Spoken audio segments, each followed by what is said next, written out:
তবে এটা গোপনীয়তা কেন গুরুত্বপূর্ণ বৈঠক সেটি ছিল। বোঝা যাচ্ছে। এটাও একটা বড় প্রশ্ন, গোপনীয়তা কেন, হয়তো আমরা জানবো, হয়তো আমরা কোনোদিনও জানবো না। বিশ্বে তো অনেক গোপনীয় জিনিস ঘটে যেতে জানা যায় না। তো হয়তো আমরা জানবো, জানা উচিত। আপনি যদি ওইভাবে বলেন, তাহলে তো নাগরিক হিসেবে আমার জানার অধিকার আছে কি বৈঠক হলো, ওখানে আবার কোনো গোপন চুক্তি হয়ে গেল কিনা। মানে ভারতের সাথে আমাদের চুক্তি নিয়ে তো নানান কথা। এর জন্য আমি আরেকটা টিভি শোতে আপনাকেও বলতে চাই, আর যারা দেখবেন তাদের উদ্দেশ্যে এটা বলতে চাই, এবং আমার প্রধান উপদেষ্টা সহ উপদেষ্টা পরিষদের কাছে দাবি, ভারতের সাথে, চীনের সাথে এবং অন্যান্য সকল দেশের সাথে, সকল সহযোগী সংস্থার সাথে যত চুক্তি হয়েছে এটা প্রকাশ করা হোক। কারণ আমরা চুক্তি চুক্তি খেলা আর করতে চাই না। হুম। আমরা তো এর আগে একটা চুক্তি নিয়ে অনেক কথা বলেছিলাম, বন্ধুত্বপূর্ণ চুক্তি, দেশ ভিত্তিক চুক্তি, 25 বছর মেয়াদী চুক্তি। পরে যেহেতু যখন ওটা বের হয়েছে তখন তো আমরা তেমন কিছু খুঁজে পাইনি। সুতরাং আমি চুক্তি চুক্তি খেলা না করে আমি জনগণের জন্য সবকিছু উন্মুক্ত করে দেওয়ার পক্ষে আছি। জি। এবং সেখানে যদি কোনো আমাদের রাষ্ট্রের বিপক্ষে কিছু থাকে, আমাদের জাতির বিপক্ষে কিছু থাকে, আমাদের জাতীয় স্বার্থ যদি বিঘ্নিত হয়, অবশ্যই এটা আলোচনা করে এগুলো পার্লামেন্টে নিতে হবে এবং নিশ্চয়ই। পার্লামেন্টে মজার রেজলিউশনের ব্যাপার হলো মাধ্যমে এটা রিজলভ করতে হবে। আমার এই আয়োজনেরই গত পর্বে আমার অতিথি ছিলেন আম সাবেক এমপি, আওয়ামী লীগের এমপি ডাক্তার হাবিবে মিল্লাত সিরাজগঞ্জে। তিনিও বলছিলেন যে আ মানে কেন সেই চুক্তিগুলো তাহলে প্রকাশ করা হচ্ছে না? যদি সেখানে গোপনীয় কিছু থাকে তাহলে প্রকাশ কেন করা হচ্ছে না? তিনিও এই বিষয়টি বলছিলেন এবং তিনি পররাষ্ট্র তিনি মন্ত্রণালয় সম্পর্কিত এখন স্থায়ী বললে তো, কমিটির সদস্যও ছিলেন শারমিন, সে সময়। তিনি এখন বললে হবে না, তিনি যখন এমপি ছিলেন তখন বলেননি কেন? তখন বলেননি। এই যে আপনি চীনাদের কথা কেন বললাম, আপনি সচিবালয়ে চীনা যে ভ্যাকসিন, কোভিড ভ্যাকসিন কেনা নিয়ে একটা লঙ্কা কাণ্ড, মহাকাণ্ড ঘটেছিল। একজনকে ওখানে সচিবালয় থেকে গ্রেফতার করে জেলখানায় পাঠিয়ে দেওয়া হয়েছিল, একজন সাংবাদিককে। তিনি নাকি ফাইল চুরি করতে হুম। দিয়েছিলেন, ফাইল চুরির অপবাদ দিয়ে, রোজিনা আক্তার। অথবা কোনো একটা কারণ, রোজিনাকে। তো আপনি ওই চুক্তিটাও প্রকাশ করেন না। সেন্সিটিভ, প্রাইস সেন্সিটিভ চুক্তি আপনি একটা পর্যায়ে পর্যন্ত প্রকাশ নাও করতে পারেন, আর এখন প্রকাশ করেন, এখন তো অসুবিধা নাই। এই যে বাংলাদেশের মানে রাজনীতিতে আমরা সবসময় অভিযোগ দেখেছি, একটা দল চলে যাওয়ার পর আরেকটা দল এসে ক্ষমতায় বসে নানান অভিযোগ, হুম। কিন্তু তারপরে আর কিছু করে না। যেমন একদম। ধরেন special power, special power act কে করেছিল? 74 সালে বঙ্গবন্ধু সরকার করেছিল, শেখ মুজিবের সরকার করেছিল।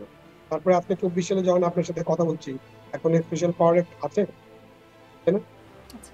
এবং এটা ব্যবহারও হচ্ছে, এখনো ব্যবহার হচ্ছে।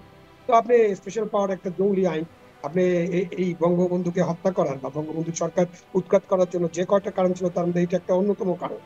হ্যাঁ, বাকশাল একটা অন্যতম কারণ। তো তারপরে আপনি ওই পাওয়ার, স্পেশাল পাওয়ার বাতিল করেন। আপনি ডিজিটাল সিকিউরিটি আইন, এটা নিয়ে কত কথা, এখনো বাতিল করেন না। ওই আইনের কোনো, আপনি বলেন যে এটা জঙ্গলি আইন, কত সমালোচনা, তো আপনি এখনো বাতিল করেন না। আপনি র্যাব নিয়ে, র্যাবের গঠনের সময় সাবেক প্রধানমন্ত্রী শেখ হাসিনা পার্লামেন্টে যে সমস্ত ভাষণ দিয়েছিলেন, জাস্ট গুগল গিয়ে সার্চ করেন কি বলেছিলেন তিনি। তারপর ক্ষমতা আসার পরে তিনি র্যাবকে আরো শক্তিশালী করে দিতেন, এবং র্যাব এমন এমন কাজ করা শুরু করলো যে একটা বিদেশি রাষ্ট্র, যুক্তরাষ্ট্র, এটা নিষেধাজ্ঞা দিল। এখন বিএনপি বলছে র্যাবকে ডিসম্যান্টেল করতে হবে, র্যাব আর রাখা যাবে না, যে বিএনপি এটা সৃষ্টি করেছিল। গুম কমিশন বলছে র্যাব রাখা যাবে না, র্যাব ডিসম্যান্টেল করতে হবে। তো তাহলে আপনি কেন স্পেশাল বাহিনী গঠন করেন নাই? আপনি একবার রক্ষী বাহিনী গঠন করেছিলেন, 75-এর পর থেকে ডিসম্যান্টেল করতে হয়েছে। এবং কি কি করেছিল রক্ষী বাহিনী সবাই জানে। র্যাব গঠন করলেন, এলিট ফোর্স, কি কি অনেক ভালো কাজের পাশাপাশি বিচার বহির্ভূত কত হত্যা করেছে, গুম খুনের সাথে যুক্ত হয়ে পড়েছে। তো এই এখন আপনি ডিসমেন্টেল করবেন।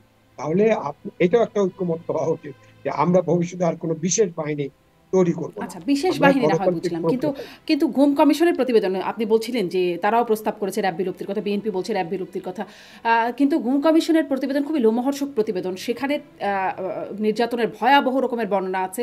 সেখানে বলা হচ্ছে যে আম এই এই ধরনের কাজের সাথে এনটিএমসি আছে, ডিজিএফআই আছে, র‍্যাব আছে, পুলিশের ডিবি আছে।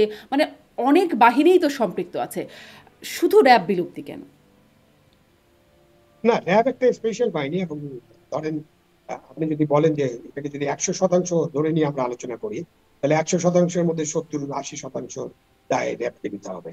তো র্যাবকে ওইভাবে ব্যবহার করা হচ্ছে। এবং আপনি অন্যান্য বাহিনীর যেটা বললেন, আয়নাঘর অন্যান্য বাহিনীর হচ্ছিল। আমরা তো ডিবি হারুন সাহেবের অফিসে একটা আয়নাঘরের মতো ঘর মানে র‍্যাব প্রধান দেখতে স্বীকারও পেয়েছি, করেছেন। এবং র্যাব প্রধান নিজেও স্বীকার করেছেন। তো পুলিশ, র্যাব প্রধান এবং আমাদের যারা এই বাড়াবাড়িটা করেছেন, যারা আইন লঙ্ঘন করেছেন, তারা তো জানেন বাংলাদেশের পুলিশ তো পুলিশ অ্যাক্ট অনুযায়ী চলার কথা। প্রত্যেকে কিন্তু জানেন তাদের আইনে কি ক্ষমতা দেওয়া হয়েছে, এবং মানে কি দায়িত্ব তারা পালন করবেন। তো যারা ক্ষমতা অপব্যবহার করেছেন, যারা গুম খুম হত্যাকাণ্ড এসবের সাথে যুক্ত ছিলেন, বিচার বহির্ভূত হত্যাকাণ্ডের সাথে তাদের প্রত্যেকের বিচারে আনা উচিত। এবং আপনি তো সব বাহিনীকে ডিসম্যান্টেল করতে পারবেন না। এই সমস্ত বাহিনী, প্রচলিত বাহিনী যেগুলো আছে, এগুলোর মধ্যে যে তাদের মধ্যে আবার স্পেশাল সেল যেগুলো বানানো হয়েছিল, সেগুলোকে আপনি ডিসম্যান্টেল করে দিতে পারবেন, নিশ্চয়ই করবেন। মানে যারা আছেন নিশ্চয়ই সেনাবাহিনী চিন্তা করবে তাদের গোয়েন্দা বাহিনীগুলোকে কিভাবে পুনর্গঠন করা যায়, সেখানে তো তারা সংস্কার চিন্তা করবেন। পুলিশ নিশ্চয়ই, পুলিশ সংস্কার কমিশন তো হয়েছে, পুলিশ সংস্কার কমিশন থেকে আমরা পাবো।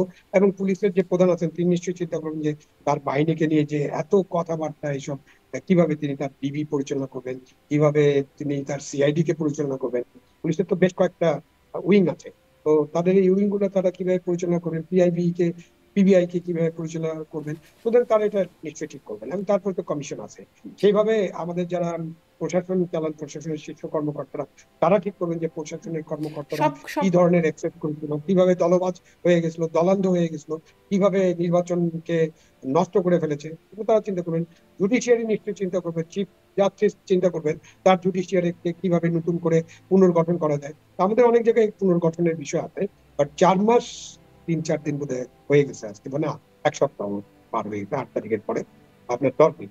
4 মাস 10 দিন পরেও কিন্তু আমরা এই যে কথাগুলো আলোচনা করছি এবং এটার যে বাস্তবায়ন, এটার জন্য যে কাজ করা হয়, সেই কাজের গতি নিয়ে কিন্তু মানুষের আহ, একটা সন্দেহ, অবিশ্বাস, আস্থার সংকট সৃষ্টি হয়েছে। মানুষ ভাবছিল যে আরো দ্রুত এই কাজগুলো করা হবে। জি।